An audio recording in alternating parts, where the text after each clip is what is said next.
We have already seen different hybrids of the 8-run design.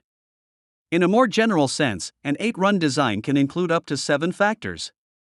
Since we always need one df for the mean, any 8-run fractional factorial design can derive from the table on the next slide. Notice that this includes the full factorial for k equals 3, and all possible 8-run fractional factorials in up to 7 factors. The following table identifies the confounding patterns for all 8-run designs. Notice that the 1/2 fraction design confounds the remaining factor with the largest order interaction.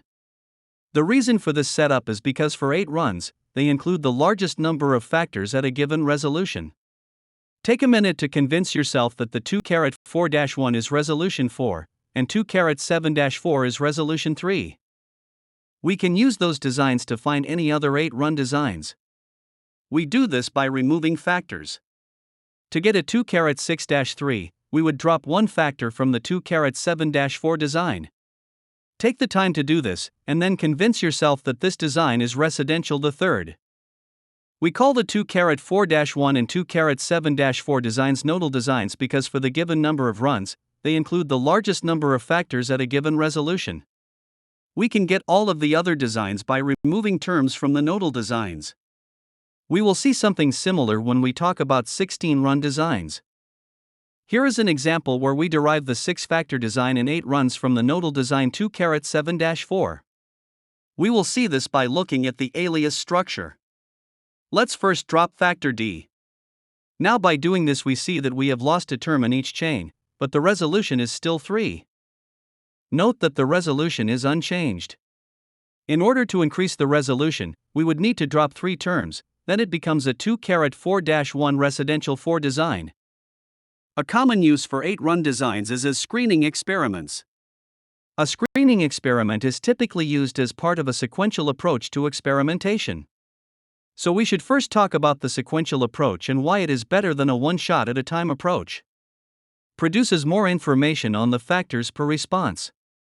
Allows for second guessing. Couple it with process knowledge and this facilitates understanding. A screening design is typically used near the beginning of the sequential approach to experimentation.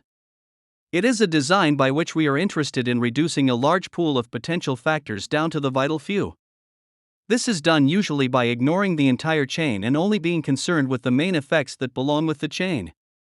A screening design is usually a resolution 3 design. It is not usually a good candidate for model building on account of the highly complicated alias structures built into them. One argument people make against screening designs is that you are making decisions about effect chains as main effects only. This is usually a resource issue. Screening designs will usually indicate that a much smaller number of factors are actually needed. There are some situations where they may be someone with process knowledge that indicates that the large effect could be coming from the interaction and not the main effect. We will now talk about a technique that could be used to break these alias chains. These are called fold-over designs. The designs are used to isolate certain terms from the alias chains. This is accomplished by repeating the design with one or more factor level signs reversed. There are 2 types of foldovers, single factor and full foldovers. We will start out with a single factor foldover. The single factor foldover is used to isolate a specific factor by changing the signs in the next design for that factor only.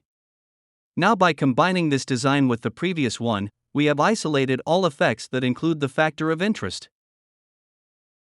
Now let's return to the bicycle example. Here is the initial experiment with results. Here is the analysis with effect values in chains.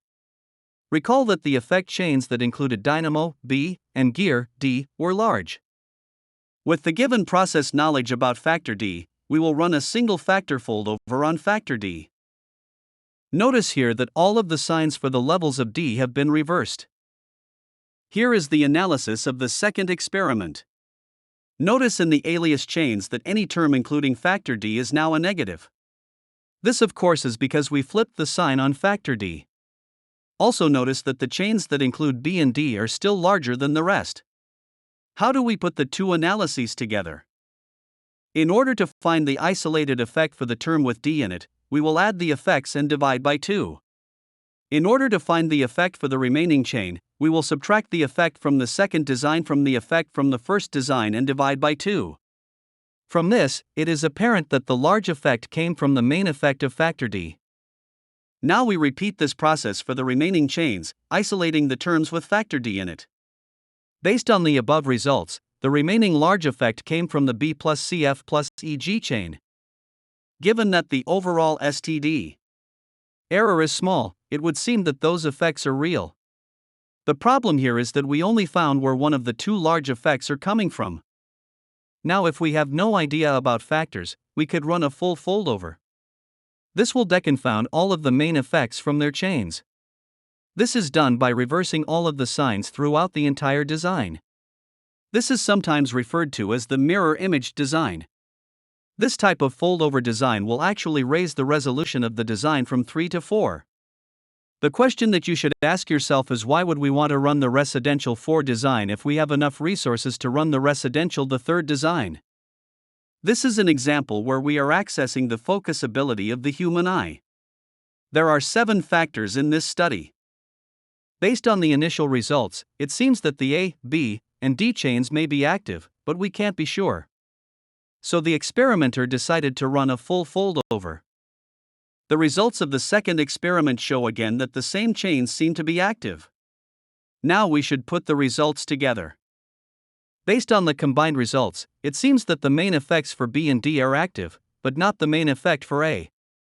But what about the BD plus CE plus FG chain? The experimenter figured that the large effect was probably due to the BD interaction. Why do you think that he thought this?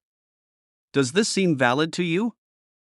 The defining relation in a foldover design is somewhat more complicated than in a regular design. Based on what factors are reversed, we have L words that have the same sign and U words that have different signs. The combined designs will have L plus U1 words as generators.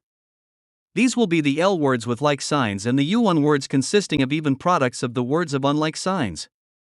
Even here means the number of words in the product.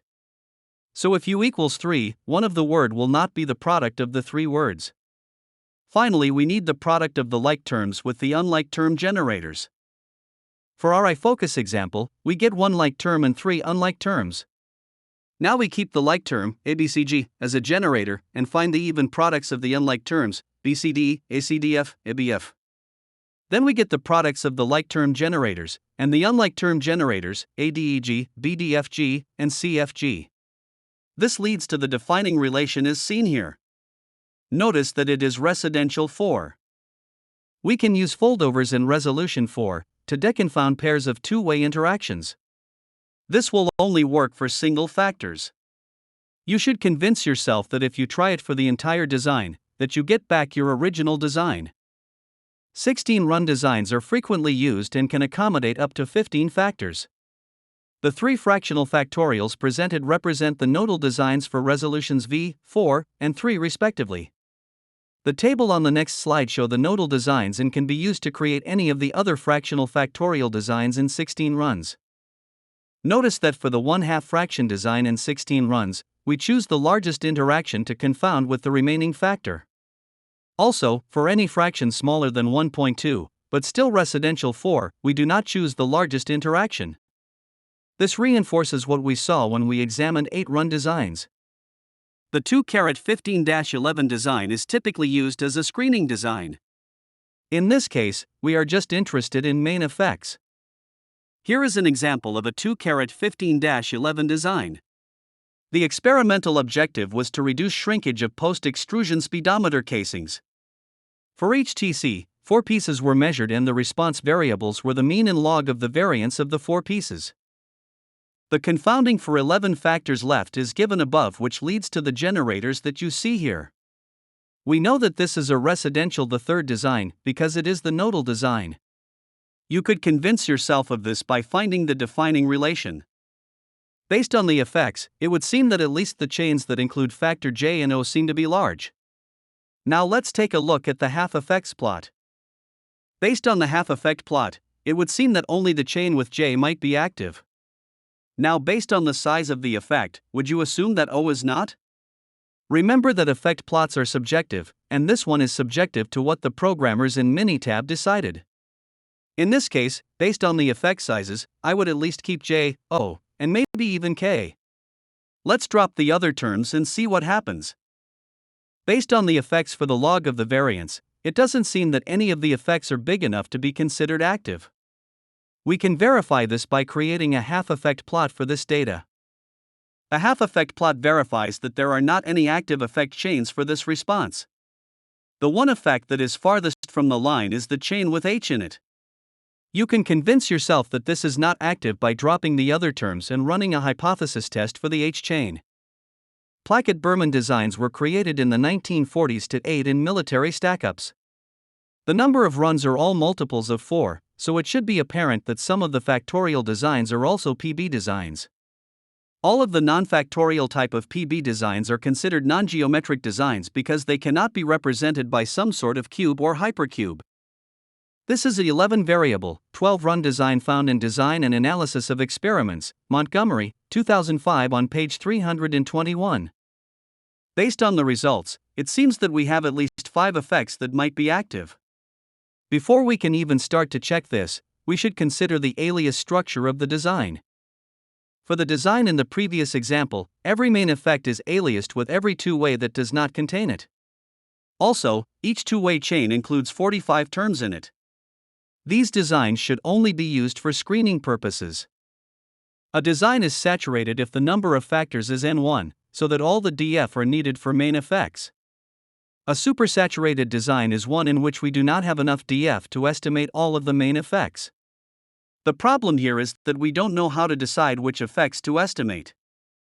These designs are complex to construct and need to be analyzed using a stepwise procedure in regression. In this case, we would like to eliminate inactive effects, not identify active ones.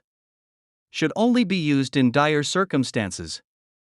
Next time we will talk about blocking in factorials and fractional factorials.